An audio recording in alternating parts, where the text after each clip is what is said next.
Are we late? Mr. Power asked. 10 minutes, Martin Cunningham said, looking at his watch. Molly, Millie, same thing, watered down. Her tomboy oaths. Oh, jumping Jupiter, ye gods and little fishes. Still, she's a dear girl. Soon be a woman. Mullingar, dearest Papley, young student. Yes, yes, a woman too. Life, life. The carriage heeled over and back, their four trunks swaying. Corny might have given us a more commodious yoke, Mr. Power said. He might, Mr. Dedalus said, if he hadn't that squint troubling him. D'you follow me? He closed his left eye. Martin Cunningham began to brush away crust crumbs from under his thighs. What is this, he said. In the name of God, crumbs. Someone seems to have been making a picnic party here lately, Mr. Power said. All raised their thighs and eyed with disfavour the mildewed, buttonless leather of the seats. Mr. Dedalus, twisting his nose, frowned downward and said, unless I'm greatly mistaken. What do you think, Martin? It struck me too, Martin Cunningham said. Mr. Bloom set his thigh down. Glad I took that bath. Feel my feet quite clean, but I wish Mrs. Fleming had darned these socks better. Mr. Dedalus sighed resignedly. After all, he said, it's the most natural thing in the world. Did Tom Kiernan turn up? Martin Cunningham asked, twirling the peak of his beard gently. Yes, Mr. Bloom answered. He's behind with Ned Lambert and Hines. And Corny Keller himself, Mr. Power. At the cemetery, Martin Cunningham said. I met McCoy this morning, Mr. Bloom said. He said he tried to come. The carriage halted short. What's wrong? We're stopped. Where are we? Mr. Bloom put his head out of the window. The Grand Canal, he said.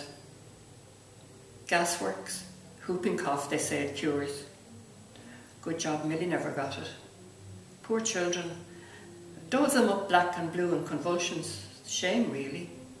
Got off lightly with illnesses compared. Only measles. Flaxseed tea. Scarlatina, influenza epidemics, canvassing for death. Don't miss this chance. Oh, dog's home over there. Poor old Athos. Be good to Athos, Leopold, is my last wish. Thy will be done. We obey them in the grave. A dying scrawl. He took it to heart and pined away. A quiet brute. Old men's dogs usually are. A raindrop spat on his hat. He drew back and saw an instant of shower spray dots over the grey flags. Apart, curious, like through a colander. I thought it would. My boots were creaking, I remember now. The weather is changing, he said quietly. Pity it didn't keep up fine, Martin Cunningham said. I want it for the country, Mr. Power said. There's the sun again coming out. Mr. Dedalus, peering through his glasses towards the veiled sun, hurled a mute curse at the sky. It's as uncertain as a child's bottom, he said. Ah, we're off again. The carriage turned again its stiff wheels and their trunks swayed gently. Martin Cunningham twirled more quickly the peak of his beard. Tom Kiernan was immense last night, he said, and Paddy Leonard taken him off to his face. Oh, draw him out, Martin, Mr. Power said eagerly. Wait till you hear him, Simon, on Ben Dollard singing of the Croppy Boy. Immense, Martin Cunningham said pompously. His singing of that simple ballad, Martin, is the most trenchant rendering I've ever heard in the whole course of my experience. Trenchant, says Mr. Power out laughing. He's dead nuts on that, and the retrospective arrangement. Did you hear Dan Dawson's speech? Martin Cunningham asked. I did not, then Mr. Dedalus said. Where is it? In the paper this morning. Mr. Bloom took the paper from his inside pocket.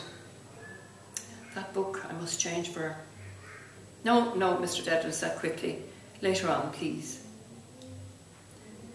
Mr. Bloom's glance travelled down the edge of the paper, scanning the deaths. Callan, Coleman, Dignam, Fawcett, Lowry, Norman, Peake. What Peake is that? Is that the chap was in Crosby and Allen's? No. Sexton, Albright.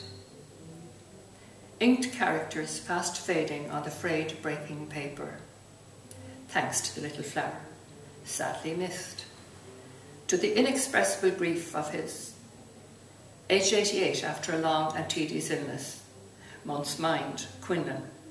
On whose soul sweet Jesus have mercy.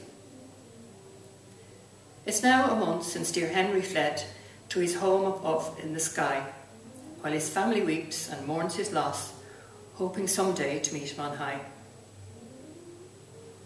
I tore up the envelope. Yes.